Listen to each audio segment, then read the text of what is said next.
ดอายุพระพุทธศาสนาณวัดป่าไม้แดงตำบลหนองบัวอำเภอชัยประการจังหวัดเชียงใหม่โอกาสทางการศึกษาเรียนต่อระดับประถมศึกษาป .1 ถึงป .6 หรือมัธยมศึกษาม.1 ถึงม.6 สิทธิพิเศษสำหรับผู้เข้าร่วมบวชฟรีเรียนฟรีที่พักฟรีมีรถรับส่งฟรีมีทุนการศึกษาพร้อมเปิดประตูสู่อนาคตที่ดีร่วมสร้างคนดีสู่สังคมและรักษาแก่นพระพุทธศาสนาสนใจสมัครบวชหรือติดต่อสอบถามเพิ่มเติมได้ที่ 089-852-3498 พระครูวรสุตเขตดร.ผู้อำนวยการหรือที่โรงเรียนพระปริยัติธรรมวัดป่าไม้แดงเจ้าอาวาสทุกวัดในอำเภอชัยประการและกำนันผู้ใหญ่บ้านในอำเภอชัยประการมาร่วมปลูกฝังศีลธรรมเพื่ออนาคตของชาติเปลวเทียนให้แสงป่าไม้แดงให้โอกาสทางชีวิต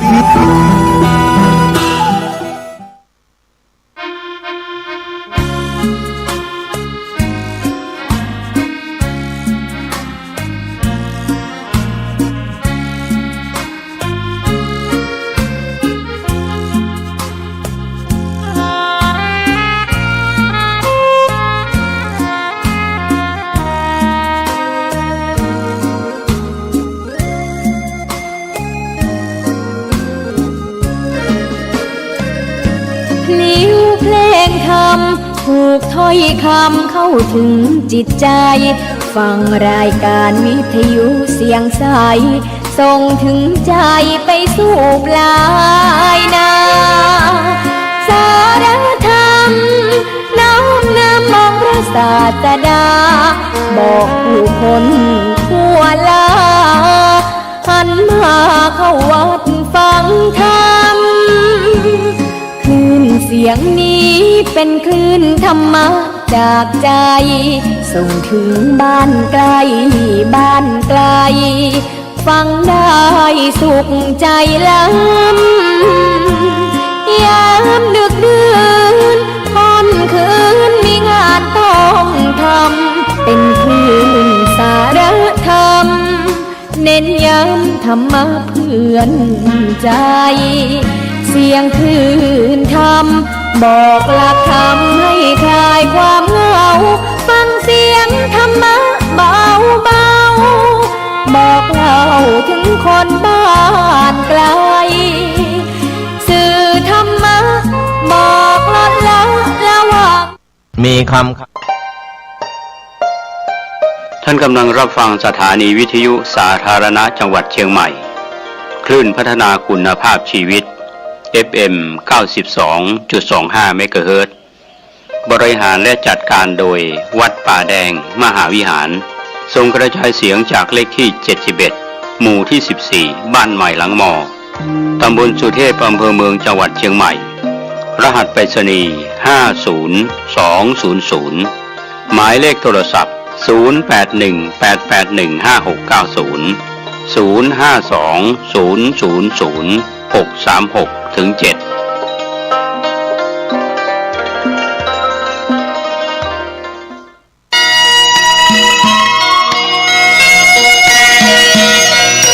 ข่าวสารเพื่อการประชาสัมพันธ์ขอเชิญชวนผู้ใจบุญใจกุศลร่วมสร้างศาลาการประเรียนวัดบ้านเหล่าพระเจ้าตากเขียวอำเภอป่าซางจังหวัดลำพูนซึ่งได้ทำพิธีวางศิลาฤกษ์ศาลาการประเรียน18กรกฎาคม2567เป็นต้นมาในขณะนี้ก็เริ่มลงมือก่อสร้างศาลาการประเรียนท่านที่จะร่วมทำบุญผ่านบัญชีธนาคารออมสินชื่อบัญชีพัฒนาวัดบ้านเราเลขที่บัญชี0202901574 เลขที่บัญชี0202901574 หรือติดต่อสอบถามได้ที่พระครูภาวนาโสภิตไฝปัสนาผู้ช่วยศาสตราจารย์ด็อกเตอร์เจ้าวาดวัดบ้านเหล่าพระเจ้าตากเขียว0969525159 ได้ทุกวันก็เป็นงานบุญงานกุศลคณะสงฆ์คณะศรัทธาพร้อมใจกันสร้างศาลาการประเรียนวัดบ้านเหล่าพระเจ้าตาเขียวอำเภอป่าซางจังหวัดลำพูนได้อนุโมทนาบุญร่วมกันมีความสุขในเทศกาลเข้าพรรษาออกพรรษาโดยทั่วหน้ากัน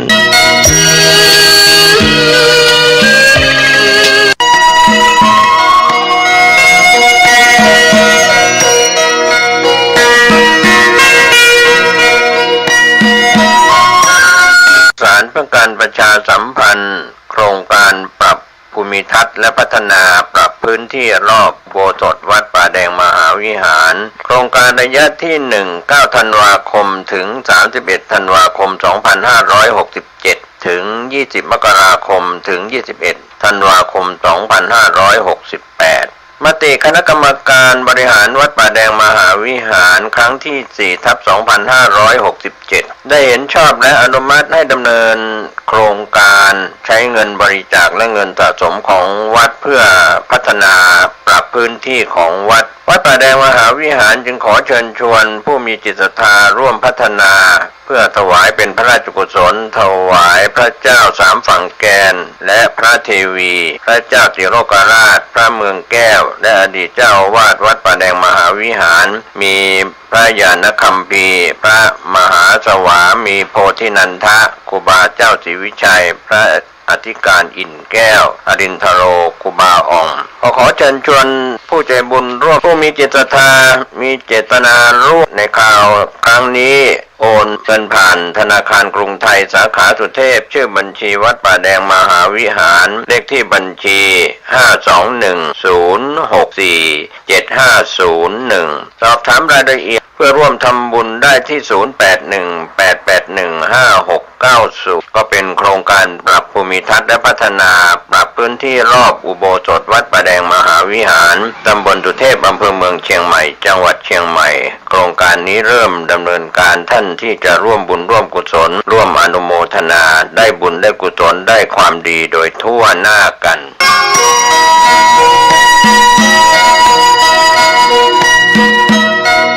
วัดพระสิงห์วรมหาวิหารโรงเรียนธรรมราชศึกษาร่วมกับเทศบาลนครเชียงใหม่ขอเชิญร่วมพิธีบรรพชาสามเณรภาคฤดูร้อนครั้งที่26เฉลิมพระเกียรติพระบาทสมเด็จพระวชิรเกล้าเจ้าอยู่หัวรัชกาลที่10เฉลิมพระเกียรติสมเด็จพระกนิษฐาธิราชเจ้ากรมสมเด็จพระเทพรัตนราชสุดาสยามบรมราชกุมารีเนื่องในวโรกาสเจริญพระชนมายุ70 พรรษาระหว่างวันที่2ถึง13 เมษายนพุทธศักราช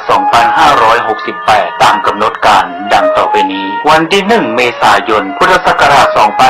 2568 เวลา 14 นาฬิกาพิธีปลงผมณอาคารเรืองวิสุทธิ์โรงเรียนธรรมราชศึกษาวันพุธที่ 2 เมษายนเวลา 8 นาฬิกาพิธีบรรพชาณพระวิหารหลวงวัดพระสิงห์วรมหาวิหารอำเภอเมืองจังหวัดเชียงใหม่ในงานนี้ขอเชิญเป็นเจ้าภาพบรรพชาสามเณรรูปละ 1,500 บาทหรือถ้าเป็นเจ้าภาพภัตตาหารและน้ำปานะติดต่อสอบถามรายละเอียดเพิ่มเติมได้ที่พระเทพสิงหวราจารย์โทรศัพท์ 0818838752 พระครูปริยัติกิจจาภิวัตรโทรศัพท์ 0892642485 หรือที่ธนาคารกรุงไทยชื่อบัญชีโครงการบรรพชาสามเณรภาคฤดูร้อนวัดพระสิงห์วรมหาวิหารเลขบัญชี 540-0081-480 ได้ตั้งแต่วันนี้เป็นต้นไปเป็นสุขญาติโยมท่านผู้ฟังทั้งหลายทุกท่านทุกคนมาพบมาปะกันอีกเช่นเคยในรายการปกิณกะแห่งธรรมะสเพเหระปะกันเป็นประจำทุกวันในเวลาเดียวกันนี้และก็ทางสถานีวิทยุแห่งนี้ทุกเจ้าต้องขออนุโมทนาขอบใจต่อญาติต่อโยมที่ติดตามฟังรายการนี้มาด้วยดีตลอดขอบใจนักขอบใจหลายๆในน้ำจิตน้ำใจของญาติของโยมที่ ใฝ่ไปด้วยธรรมะมีพระรัตนตรัยคือพระพุทธพระธรรมพระสงฆ์อยู่ในจิตในใจพุทโธเมนาโธเอาพระพุทธเจ้าเป็นที่พึ่งอันประเสริฐของข้าพเจ้าธัมโมเมนาโถพระธรรมเป็นที่พึ่งอันประเสริฐของพระเจ้าสังโฆเมนาโถเอาพระสงฆ์เป็นที่พึ่งอันประเสริฐของข้าพเจ้าพระพุทธธรรมพระสงฆ์มีอยู่ในจิตในใจของโยมอย่างแน่วแน่และอย่างที่เรียกว่าแน่นฉะนั้นโยมทั้งหลายถ้าทุกคนมีอย่างนี้เอาพระพุทธธรรมประสงค์มาเป็นสรณะที่พึ่งเป็นอารมณ์อยู่ตลอดทุกลมหายใจเข้าออกหายใจเข้ามีพระรัตนตรัยออกมีพระรัตนตรัยความดีก็จะบังเกิดขึ้นกับโยมเพราะคนมีพระรัตนตรัยนั้นจะไปทำสิ่งที่บดีนั้นย่อมเป็นไปได้ยากนี่ก็ขอขอบใจต่อญาติโยมทุกคนก่อนที่จะได้ได้จาอย่างออกไปมากนั้นเอามาไหว้พระสวดมนต์ตั้งจิตเป็นสมาธิแล้วก็ถวายเป็นพระพรชัยมงคลแด่สมเด็จพระเจ้าลูกเธอเจ้าฟ้าพัชรกิติยาภาต่อไปตั้งใจเนอไหว้พระสวดมนต์พร้อมกันไปอะระหังสัมมาสัมพุทโธภควาพุทธังภควันตังอภิวาเทมิกราบพระพุทธสวากขาโตภควตาธัมโมธัมมังนัมมัสสามิกราบพระธรรมสุปฏิปันโนภควโตสาวกสังโฆสังฆังนัมมามิกราบพระสงฆ์นะโมตัสสะภะคะวะโตอะระหะโตสัมมาสัมพุทธัสสะนะโมตัสสะภะคะวะโตอะระหะโตสัมมาสัมพุทธัสสะนะโมตัสสะภะคะวะโตอะระหะโตสัมมาสัมพุทธัสสะพุทธังสรณังคัจฉามิธัมมังสรณังคัจฉามิสังฆังสรณังคัจฉามิตุติยัมปิพุทธังสรณังคัจฉามิตุติยัมปิธัมมังสรณังคัจฉามิตุติยัมปิสังฆังสรณังคัจฉามิตติยัมปิพุทธังสรณังคัจฉามิตติยัมปิธัมมังสรณังคัจฉามิตติยัมปิสังฆังสรณังคัจฉามิอิติปิโสภะคะวะอะระหังสัมมาสัมพุทโธวิชชาจรณะสัมปันโนสุขโตโลกวิทูอนุตตโรปุริสธรรมสารถิสัทธาเทวมนุสสานังพุทโธภควาติยันโดนิมิตตังอวมังคลัญจาโยจามนาโปสกุณัสสะสัทโธปาปะคะโหโตสุปินังอกันตังพุทธานุภาเวนะวินาสเมนตุสวากขาโตภควตาธัมโมสันติติโกอักขาลิโกเอหิปัสสิโกโอปันนะยิโกปัจจตังเวทิตโพวินโยหิติยันตุนิมิตตังอวมังคลัญจา โยจามนาโปสกุณัสสะสัทโธปาปะกะโหโตโสปินังอากันตัง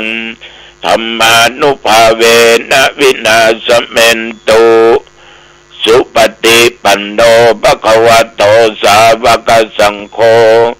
อุจุปฏิปันโนภควโตสาวกสังโฆยายะปฏิปันโนภควโตสาวกสังโฆสามีจิปฏิปันโนภควโตสาวกสังโฆยะติทังจัตตาริปุริสยุคานิอัฏฐปุริสปุคลาเอสะภควโตสาวกสังโฆอาหุนายโยปาหุนายโยทักขินายโยอัญชลีกรณีโยอนุตรังปุญญเกตังโลกัสสาติยันตุนิมิตังอวมังคลัญจาโยจมนาโปสกุณัสสะสัทโธปาปัคคะโอตุโสปินังอากันตังสังฆานุภาเวนะวินาสเมนตุวิปัสสิสานมัตโตจักขุมันตัสสะสิริมัตโตสิกขิสปินมัตโตสัพพุตานุกัมปิโนเวสพุสานมัตโตนะหาตกัสสะตปัสสิโนนะมัตถุกัปปุสันตัสสะมรเสนะปมัตถิโนโอนาคมนัสสะนะมัตถุพระมนัสสะวุสีมัตโตกัสสปัสสะนะมัตโตวิปมุตตัสสะสัพพทิอังคีรัสสะนะมัตโตสักยาปุตตัสสะสิริมัตโต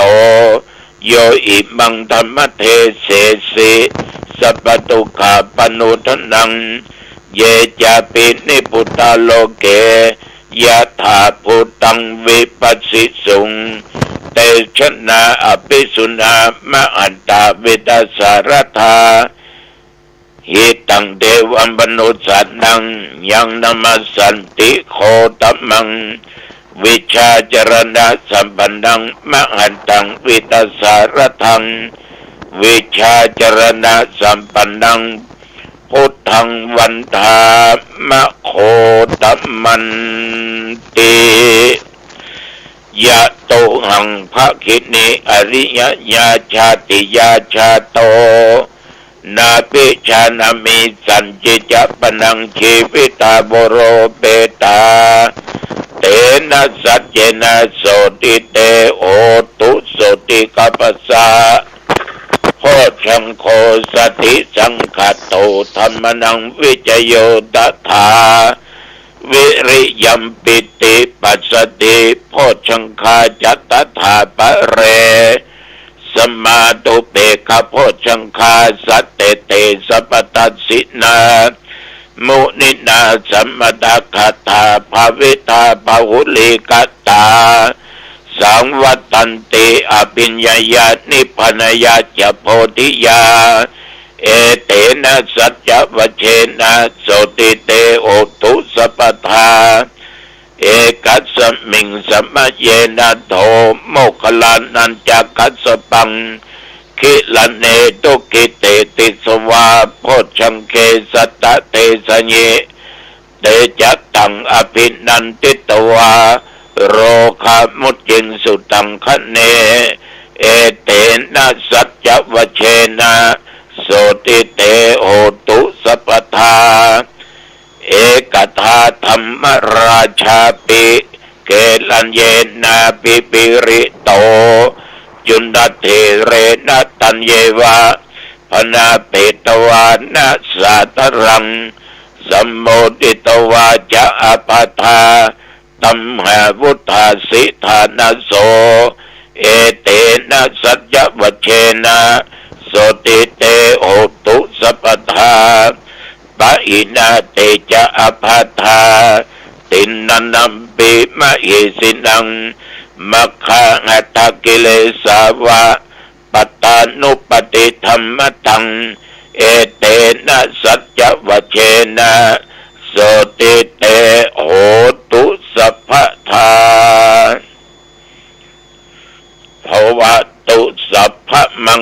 ลังรักขันตุสัพพเทวตาสัพพพุทธานุภาเวนะสัทธาโสติภวันตุเตภวตุสัพพมังคลังรักขันตุสัพพเทวตาสัพพธรรมานุภาเวนะสัทธาโสติภวันตุเตภวตุสัพพมังคลังรักขันตุสัพพเทวตาสัพพสังฆานุภาเวนะสัทธาโสติภวันตุเต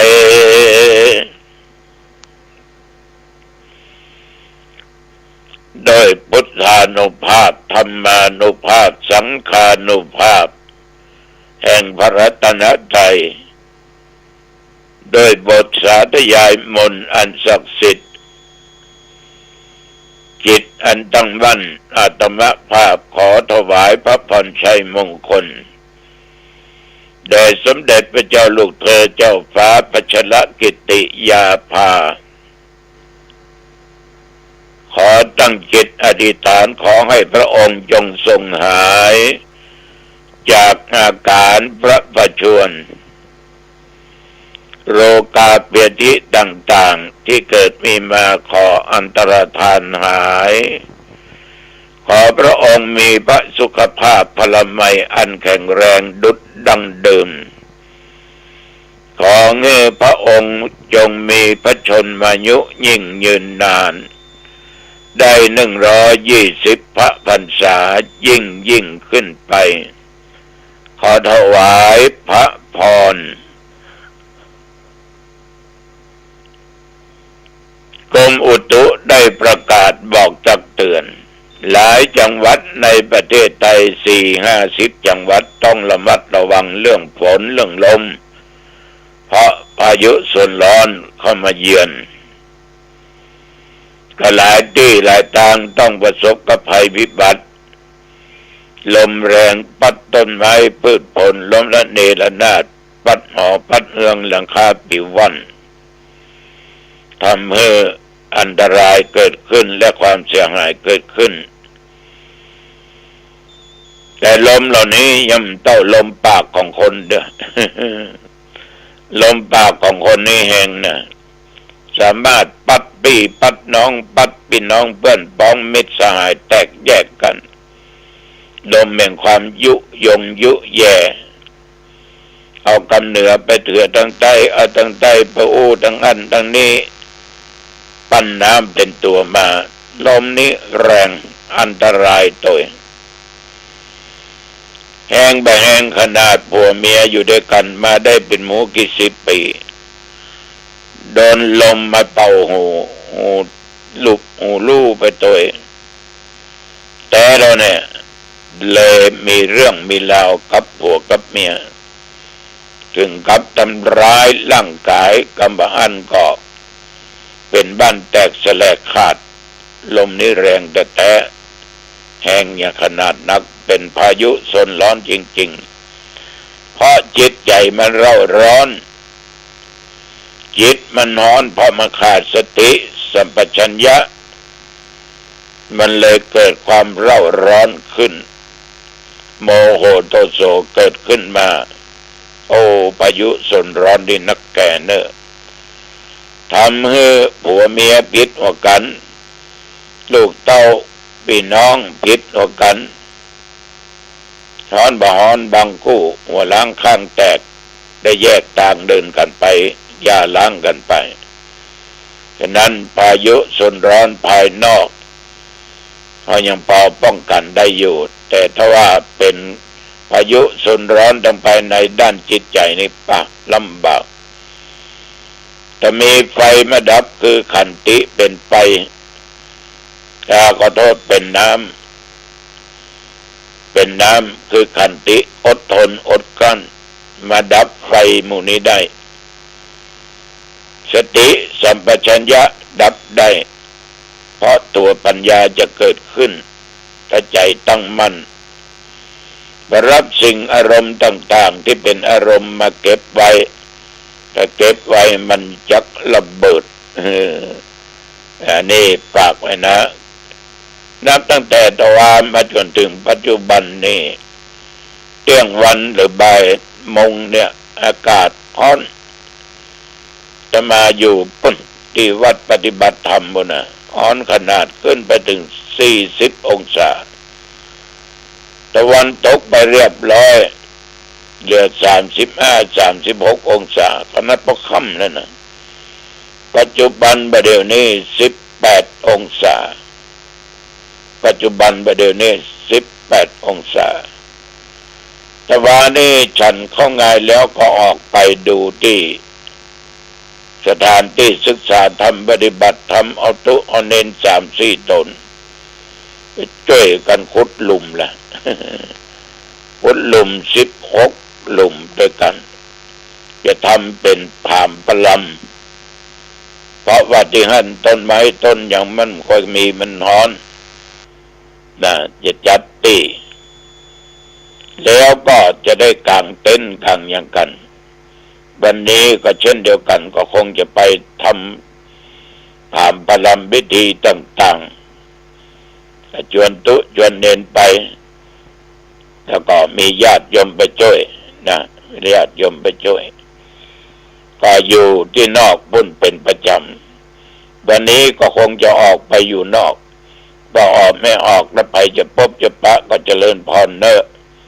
ไปนอกบุญแต่โทรไปบอกได้ก็ดี0819503471 0819503471เอิ้นไปเตอะแต่คงจะออกควายน้อยวันนี้นะแต่ว่าก็ไปอยู่งั้นเกือบวันยังค่ำกลับมาวัดกลับมาวาชำระกาญาเรียบร้อยก็ออกไปเผยแผ่ธรรมเป็นศรัทธาของวัดแม่คักหรือว่าปราสาทธรรมวัดปราสาทธรรมหรือแม่คักเนี่ยญาติโยมเป็นวัดเดิมที่เกิดของพระเดชพระคุณหลวงพ่อท่านพระครูอมรธรรมประยุทธ์หรือท่านมหาจันทร์ที่เปิ้นไปเป็นเจ้าอาวาสวัดแม่ริมหลวงแล้วก็จนได้เป็นเจ้าคณะอำเภอแล้วก็ถึงแก่มรณภาพไปกว่าที่ห้านะท่านพระครูตนนี้ประเทศทำเนื้อมหาญาติกันมาทีกันกุมมารเนี่ยโอ้หาตัวจับยากจนอายุ70 ปลายเป็นยังเทศอยู่เสียงเป็นยังดีอยู่หลวงพ่อนะเสียงเป็นดีญาติโยมเป็นพระมหาเถระที่สมถะนะเป็นมหาเถระสมถะแต่บ้านเดิมอยู่ที่แม่คักขึ้นแล้วคนเราก็อายุได้91ละแฟนเปิ้นได้87แข็งแรงปะทุคนเราคนนี้ ถามว่าอันอย่างสุขภาพดีหูดีก็แม่ดีเกี่ยวเข้าลำก็แม่ลำดูเอวขึ้นขั้นใดจันบนจันล่างนะเป็นว่าเล่นขี่รถถีบขึ้นล่องไปที่ไหนนี่ขี่รถถีบปั่นรถถีบแล้วออกกำลังกายอยู่ตลอดเวลาหูดีตาดีผิวพรรณวรรณะดีอายุ87แฟนเปิ้นได้จากได้91เป็นตระกูลที่เรียกว่าชอบกินชอบทานรักษาศีลฟังเทศน์ฟังธรรมเจริญสมาธิภาวนามาตลอดอุปถากอุปถัมภ์ท่านสาธุเจ้าพระครูเจ้าอาวาสวัดปราสาทธรรมมาตลอดถึงเข้าสาจังอันถึงทุกสิ่งทุกอย่างการวัดกันว่ามีการมีงานอย่างช่วยเหลือมาด้วยดีตลอดทุกเจ้าจะไปไหนก็ขับรถไปส่งเรียกว่าจิตใจอยู่กับวัดกับว่ากระถามทุกเจ้าว่าเพิ่นเป็นอย่างไรทุกเจ้าก็เปรียบเสมือนเป็นลูกเหมือนหลานเปิ้นละว่าโอ้ยพ่อโอ้ยเนี่ยตัวลุงเปิ้นไปแบบสบายนะแบบดิ้นทุรนทุรายบ่มีไอ้ยังบ่มีเสียงบ่นยังออกมาไปแบบสบายเหมือนคนนอนหลับเอาก็ยิ้มเนาะจิตใจเปิ้นใสสะอาด มันดังภาษิตที่เป็นว่าจิตเตอสังกิริเถสุขติปาติกังขาเมื่อจิตบัดเศร้าหมองก็มีสุขติเป็นที่ฟังเป็นที่ไปเพราะโอ้ยเรื่องกิเลสมีก็มีแต่เป็นเบาบางใจไปถึงสงบก็แล้วก็ฝากธรรมะข้อคิดกับญาติกับโยมกล่าวถึงเรื่องวัดเรื่องว่าเรื่องพระสงฆ์องค์เด่นเรื่องคนเฒ่าแต่รู้สึกเป็นสนใจฟังกันเนื่องว่าคนเฒ่าจะกำพร้าโยมผู้ฟังทั้งหลายเชื่อก็ว่าคนเฒ่าจะกำพร้านะแต่ก่อนนะพ่อแม่ตายลูกกำพร้าประเดี๋ยวนี้คนเฒ่ากำพร้านะลูกยังมีอยู่นะ กำพร้าอย่างไรเนี่ยนั่งฟังนี่ก็หลายครอบครัวเนี่ยเหลือสองเท่าเฝ้าบ้านน่ะลูกเต้าก็ออกบ้านไปแยกกันเนี่ยงานต่างอำเภอต่างจังหวัดเนี่ยกำพร้าอยู่สองคนบางครอบครัวนี่เหลือกับแม่กำพร้าลูกกำพร้าผัวแล้วเด็กก็เหลือก็พอออกก็เลยกำพร้าถึงเมียถึงลูกถึงเต้ามันเบินลูกเต้าจะมาอย่าเตื้องเนี่ยอุ้ยก็ง่อมเหมือนกันเนาะยอมลองกึดดูดีมันเป็นยุคเป็นสมัยมันละตั้งสมัยก่อนมันมีลูก4-5 คนเนี่ยกำมาอ้ายอยู่เงินเก่าก็อีล่า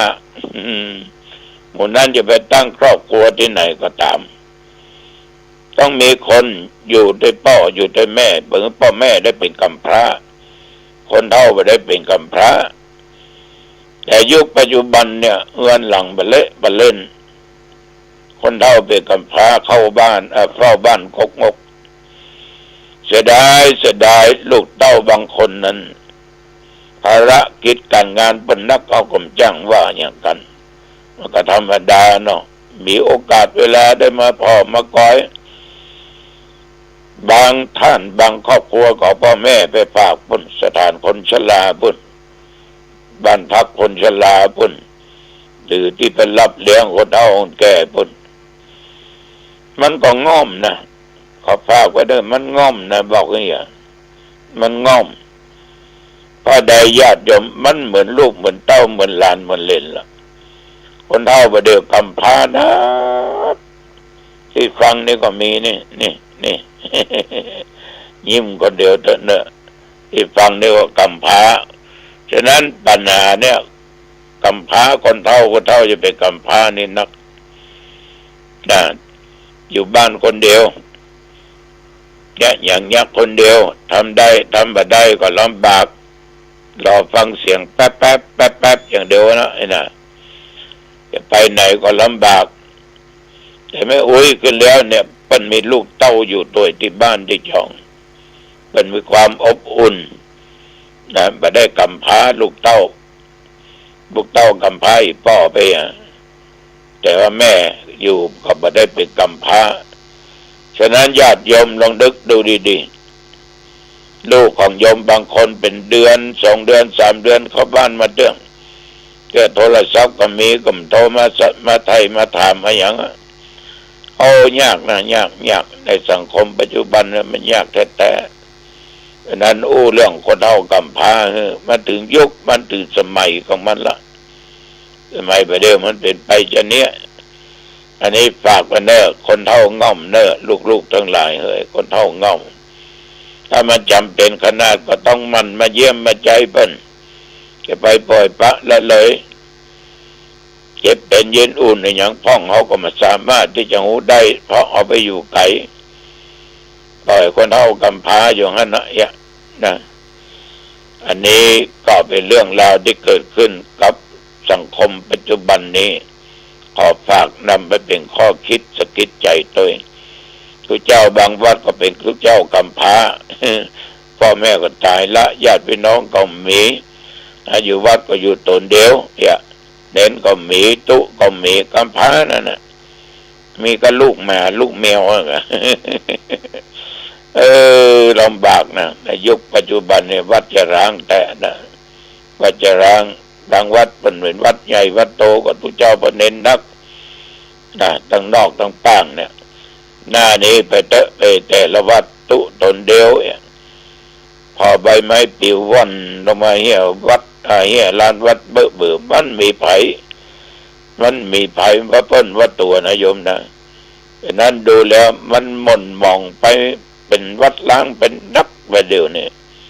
ญาติจะใดชาวบ้านทั้งหลายแต่ญาติโยมมันก็ไปช่วยที่เปิ้นมั่งคั่งแล้วเนาะที่เปิ้นอุดมสมบูรณ์แล้วก็พากันแห่ไปงั้นแห่ไปนี่จะไปละทิ้งตังวัดบ้านนอกบ้านนาเด้อญาติโยมเนอะทุลุงขอฝากไว้นะเอาละขอฝากไว้แค่นี้จะไปลืมเด้อวันที่3 เมษายนพุทธศักราช2568ทุลุงจะปล่อยหลวงเด้อจะตานวิหารจะตานกุฏิจะตานศาลาจะตานห้องน้ำนะที่สถานที่ศึกษาธรรมปฏิบัติธรรมพากันไปเด้อเอาละเวลาพอดีอายุวันโนสุขังพลังพบกันใหม่โอกาสหน้าเจริญพร